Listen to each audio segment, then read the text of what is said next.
গেলেন না, এড়িয়ে গেলেন তিনজন মুখ্যমন্ত্রী যাননি, তার মধ্যে অন্যতম মমতা বন্দ্যোপাধ্যায়।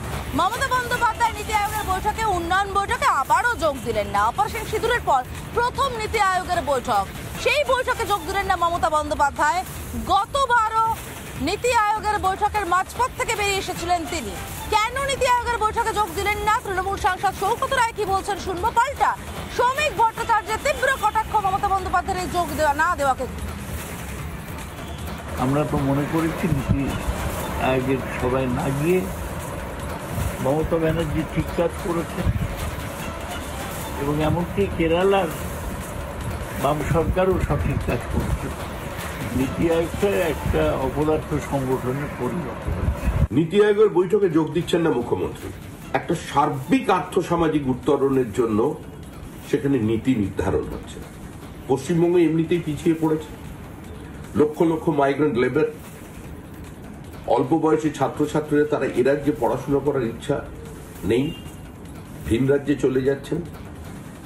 এই রাজ্য থেকে মেধা অন্য রাজ্যে চলে যাচ্ছে। রাজ্যের শ্রমিক পর্যন্ত আজকে অন্য রাজ্যে কাজের খোঁজে চলে যাচ্ছে।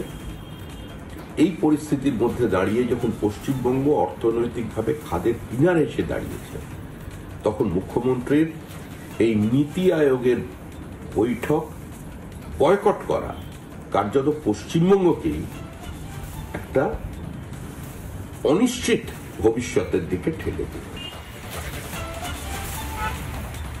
এখানে সব থেকে বড় প্রশ্ন যে উন্নয়নের কোনো কাজে কেন মমতা বন্দ্যোপাধ্যায় থাকতে চান না।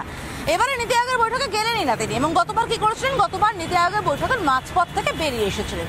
তার কি বক্তব্য ছিল? তিনি নাকি যখন বলতে গেছিলেন মাইক বন্ধ করে দেওয়া হয়েছিল, যদিও তথ্য প্রমাণ সহ নীতি আয়োগ প্রমাণ করে দিয়েছে সে কথাটা সত্যি নয়।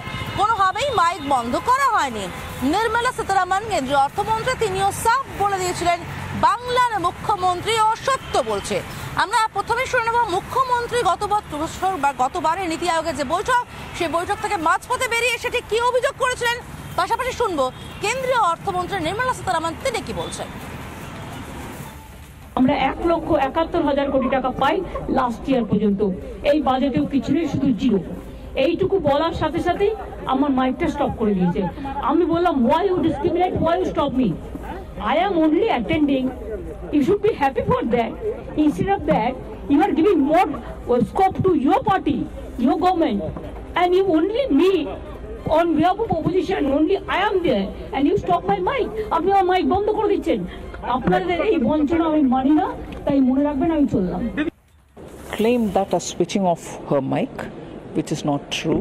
For her to say that the mic was switched off is just so unfortunate. I wish Mamata Banerjee would please say the truth behind this rather than again build a narrative based on falsehood.